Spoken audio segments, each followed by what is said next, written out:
In order to survive, we have cured diseases and avoided disasters.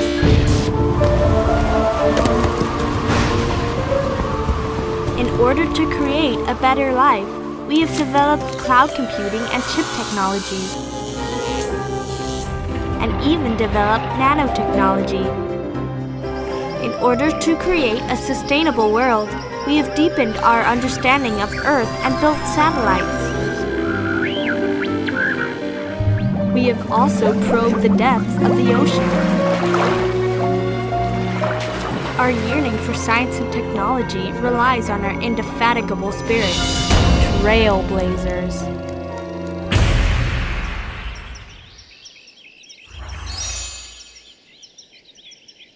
Our world is full of many colors.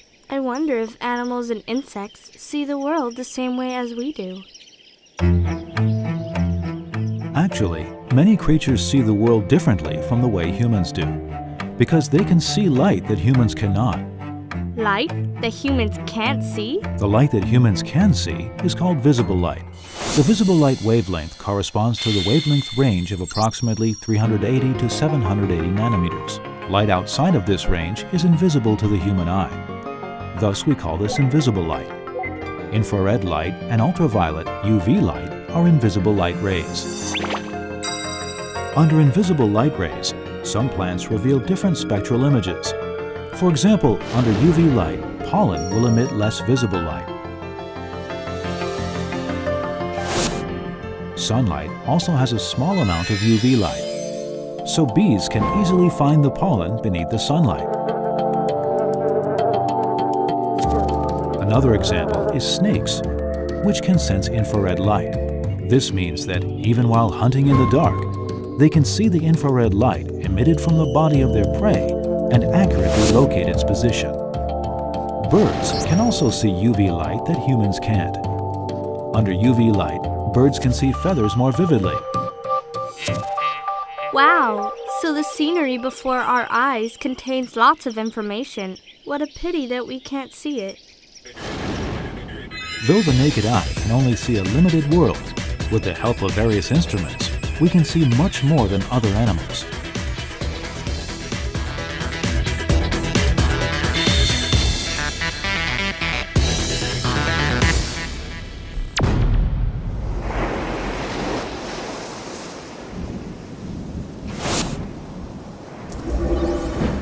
What a beautiful white flower.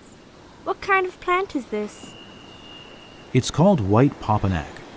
Though it has a nice name, it's caused a lot of damage to Taiwan's ecology. Damage? Why? Because white popinac grows at such an incredible rate that it steals light from other plants. But what's worse, its roots secrete a toxin called mimosi. This toxin inhibits the growth of surrounding plants and even kills them. The IUCN has classified it as one of the top 100 invasive species in the world. It is hard to imagine that this little white flower is such a huge threat to the ecology. Whoa, what's this? That is the white popinac's fruit pod. They sprout on their own. This causes the seeds to spread quickly and take control of the area. Oh my! So this whole piece of woodland has been taken over by the white popinac? Can we solve this problem? A combination of cutting it down and spraying chemicals can halt the spread of white popinac. But before this, we need to establish the range of its distribution. Because the area is so large, unmanned aerial vehicles are used to observe the area from high altitudes. But the forest all looks the same. It must be difficult to discern white popinac from other plants. That's true, but Dr. Li Long-jung from Taiwan's Instrument Technology Research Center, ITRC, has used spectral imaging to solve this problem. 光谱影像就是我们在影像里面都每一点都有光谱信息，我们可以根据这些光谱来做一些数学演算。Do the spectral images from an area reveal the plant species there? When exposed to the sun, different objects exhibit different spectral information. It's similar to the difference between human fingerprints. This imaging spectrometer can analyze spectral images and identify spectral information that is unique to different objects. 我们这个是新竹动物园和新竹玻璃馆的那个空拍图。那我们可以从一般的彩照的话，我们发现到这里有一个绿色的东西，那我们也不晓得它是高尔夫球场，或者是水池，或者是草坪，我们都分不清楚。这里的话，我们把它加入那个红外线的影像。这里的话，你就可以看得到，在那个有红色的地方的话就是植物，红色在那个金红外光高反射。That's incredible. Using the imaging spectrometer, all the vegetation changed color? Dr. Lee used even more powerful hyperspectral imaging to further analyze spectral images from different vegetation and find distinguishing characteristics of white papanak. 基本上，银河湾的那个光谱跟一般的绿色植物的光谱是几乎是一样的，但是它在红外光区的话不太一样。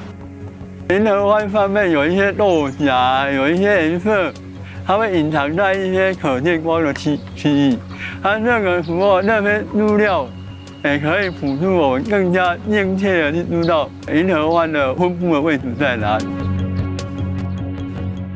Using hyperspectral imaging, white papanak has nowhere to hide and will be better distinguished from other vegetation.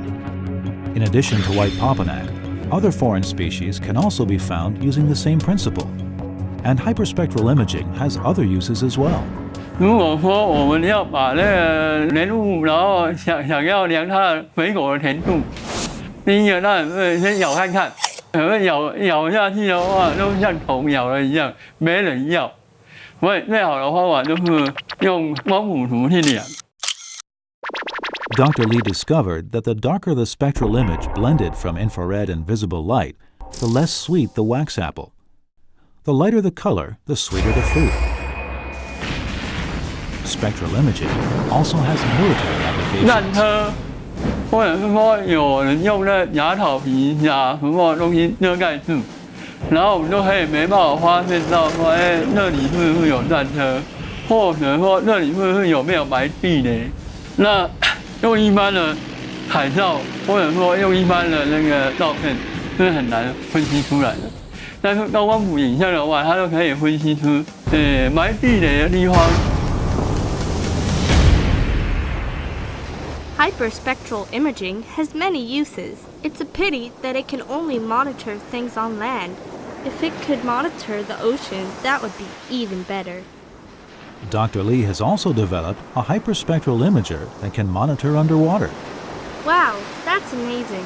But wouldn't seawater damage the hyperspectral imager? In order for the hyperspectral imager to operate underwater, first they needed to solve the waterproofing problem. Dr. Lee made a waterproof box for the hyperspectral imager. The perimeter uses a specially made glue, as well as ITRC vacuum technology to ensure airtightness. Even at a depth of 20 meters, it can effectively keep out seawater. And the special material it's made from means it can resist salt corrosion. After solving the waterproofing problem, Dr. Lee connected a cable to the hyperspectral imaging device, allowing the device to be pulled behind the boat and scan the underwater environment on a larger scale. But at the start, the hyperspectral imaging device shook violently, making it impossible to carry out observations. Why did that happen? One reason was that the ocean is very turbulent. Another reason was that the structure of the device didn't meet the hydrodynamics. What did they do? They had to ask nature for advice. Dr. Lee observed that unlike other fish, which swim in a left-to-right method, stingray swim in a very smooth manner, as if gliding through the water. This gives them a higher degree of stability. Consequently, he decided to cooperate with Taiwan Ocean Research Institute to build a frame in the shape of a stingray for the spectral imaging device. 我们虽然是很想模仿欧里的那个滑行的姿态，然后尽量把情况做得跟他一模一样，但是老实讲，我们不是欧里，我们没办法去，我们想的也许是想到它的外形，然后后来我们在滑行的过程当中的话，我们发现重心是一个很大的问题。After repeated tests and modifications, Dr. Lee's team finally completed the subaquatic imaging device. This technology is a combination of pioneering remote sensing and oceanography research. In 2014, the Australian Water Quality Centre invited Dr. Lee's team to Adelaide in southern Australia, where they surveyed local water quality and the growth of seagrass. There's about 5,000 hectares of seagrass.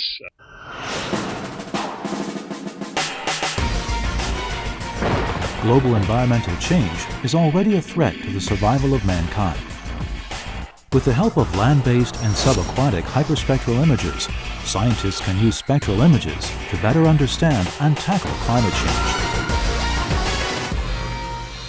In addition to helping us better understand the environment, what else can the information contained in light do for us? Scientists can also use light to detect hidden cancer cells.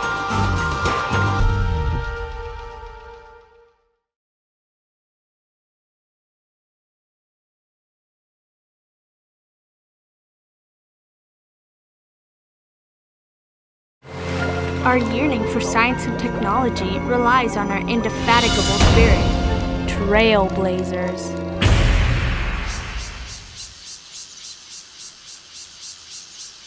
Xiaofei, why didn't you put up the sun parasol? Because I like sunbathing. Don't you know that too much sunbathing causes high UV exposure? Over time, this increases the risk of skin cancer. Skin cancer? That's right.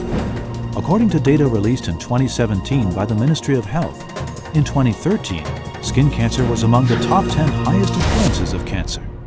那台湾的皮肤癌呢有3大类，第一大类呢是紫外光所引起的。那皮肤呢是受光面积最大的器官，所以呢常年的在阳光的曝晒下，很多的户外工作者到了某一个年纪之后会出现皮肤癌。The second category is caused by drinking polluted groundwater. According to 2013 data from the Executive Yuan, groundwater has high arsenic levels in the Jiangnan Plain region. Long-term usage will greatly increase the risk of skin cancer.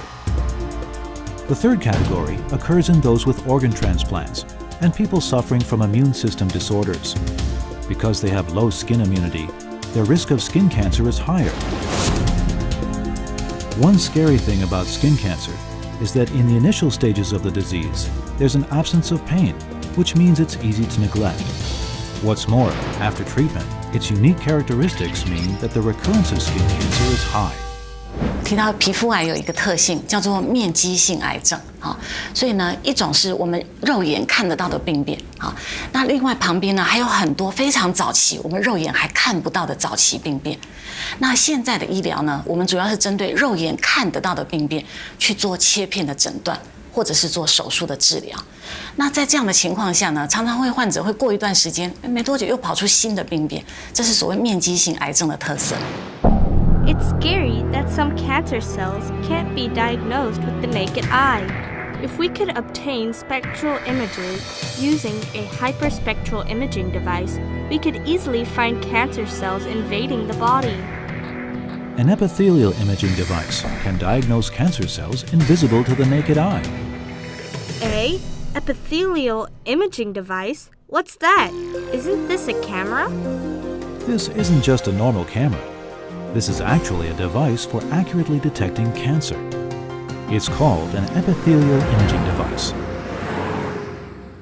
To detect early-stage cancer, which is invisible to the naked eye, Dr. Zhang Zhongxing and the Instrument Technology Research Center collaborated with Dr. Zhonghan Zhao's team. They hoped to develop a device that would prevent the recurrence of skin cancer. They discovered that photodynamic therapy used in the treatment of skin cancer had huge potential in detecting the early stages of cancer. 光动力这样的东西在全世界已经盛行了将近3到40年的时间，甚至在俄罗斯这个国家，为了光动力治疗这个药物呢，特别去设一个国家级的药物中心，特别开发光动力治疗的药物。Photodynamic therapy uses photosensitizing agents to help kill cancer cells. When the photosensitizing agents are applied to the skin, normal cells quickly metabolize them. But cancer cells can't do this.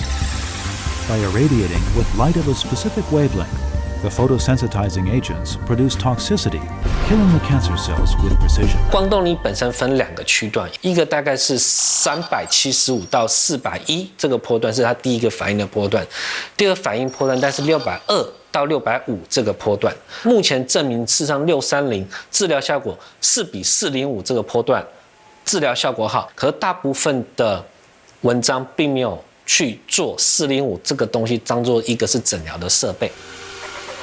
Dr. Zhang's team discovered that the previously overlooked waveband between 375 nanometers to 410 nanometers revealed red fluorescent proteins when used on transgenic rats. Therefore, used in photodynamic therapy devices, perhaps they could be helpful for early diagnosis of skin cancer. 除了要在平常的门诊地区做病患的服务之外，它也需要到山地地区做一些远端的一个义诊。那所以医院里面大型的设备没有办法搬到山区嘛，所以张医师的想法是我们帮他做一些可稀释的诊断跟治疗的设备，所以我们花了将近3年多的时间去做一个科学上的验证，证明说其实300多到400多这个波段是很有机会发展成一个微型化的诊断设备。However, while developing the portable diagnostic device, the team discovered that obtaining LED lights that could emit this light was no easy task. 台湾地区大部分做的 LED 灯呢，都是以家庭或是娱乐为主，所以那时候能找得到的灯是非常非常有限的。后来跟了日本、跟了美国一些比较特殊的小型工厂，他们愿意尝试用帮我们协助做一些特殊波段的灯，让我们去做尝试。This epithelial imaging device took Dr. Zhang's team 3 years of testing and development. These specially produced LED lights emit a waveband of 405 nanometers. Used in combination with photosensitizing agents, cancer cells invisible to the naked eye can be immediately detected. What's more, this epithelial imaging device is small, weighs only 3 kilograms, and is convenient to carry around. Additionally, they developed a camera-style epithelial imaging device. Though it requires an external computer, it's even easier to operate. In the future, they intend to further miniaturize the epithelial imaging device, allowing it to enter the body and diagnose other types of cancer.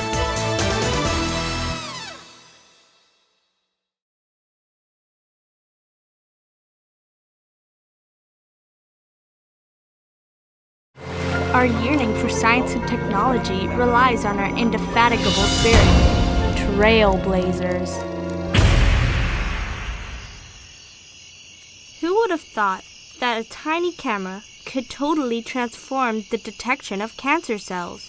Optical devices not only reveal skin lesions on the body's surface, even cell changes within the body are not a problem for it. But we can't see inside the body, so how do we observe it? By allowing the body to emit light.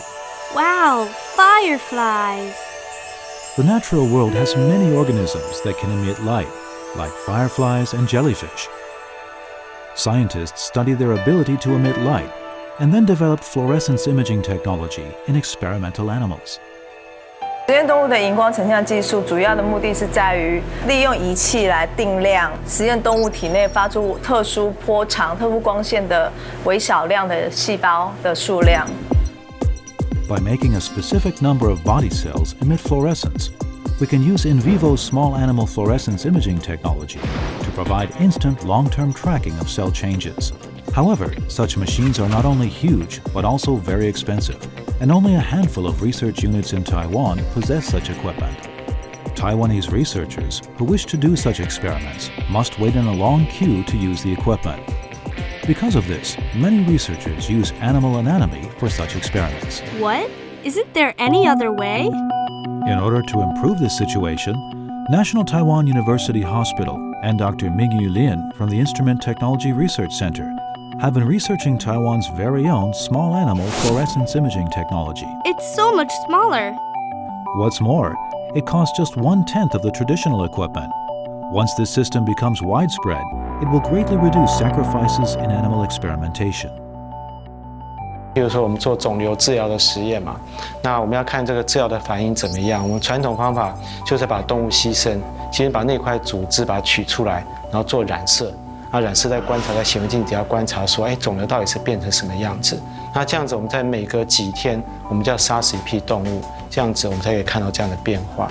那现在呢，我们用比较好的方法，我们让那个肿瘤发出荧光。那我们就可以观察我们治疗效果怎么样。如果治疗效果好的话，那个肿瘤细胞被杀死，荧光就会减少啊。那我们用这种连续性的观察一个影像系统这样看，那我们就可以连续观察，比如说1、2礼拜，我们都不需要杀死动物，而且是同一只动物这样观察更为准确。That's great! But how do scientists like Dr. Lin make tumor cells emit fluorescence? They have two methods. 一个是使用荧光染剂注射的方式，那主要是经过静脉注射的方式，让它经过血液循环至全身。这时候我们就可以观察它血液灌流的状况，例如说就是血管是不是有栓塞或者是组织坏死的情况。那另外一种方式呢，就是透过荧光蛋白基因的方式。The fluorescent protein gene is cloned into the vector gene and transfected into a cancer cell before being injected into the mouse's body. After the tumor cell begins to grow in the mouse's body, it's illumined with a specific wavelength of light and begins to emit fluorescence. As the cancer tumor grows, the fluorescence increases in strength. If the therapy treatment is effective in killing the cancer cells, the fluorescence will weaken as the cancer cells die. The changes in tumor cells are so clear to see, but it is deep inside the body, so even though the cancer cells emit fluorescence, how is the device able to see it? Xiaofei, that's a great question. Dr. Lin chose a fluorescence that can penetrate tissue, allowing the device to receive it. 不同的荧光，它的波长、它的颜色程度对组织穿透度是不太一样的。比如说，绿色荧光它对组织穿透度很差，那可以从这边可以看出来，绿色完全没办法穿透我的手指头。另外一方面，我们拿它的能量只有它1/5的能量，20% 的能量的红光来比较的话，光是一个20% 的能量都可以看得出它可以穿透我们的手指头。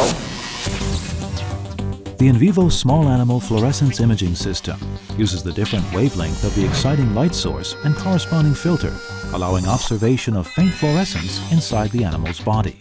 Use of near-infrared light can penetrate the animal's deeper body tissue, causing the interior to emit near-infrared fluorescence, equivalent to the experimental animal's body producing a fluorescent light source that reaches outside its body.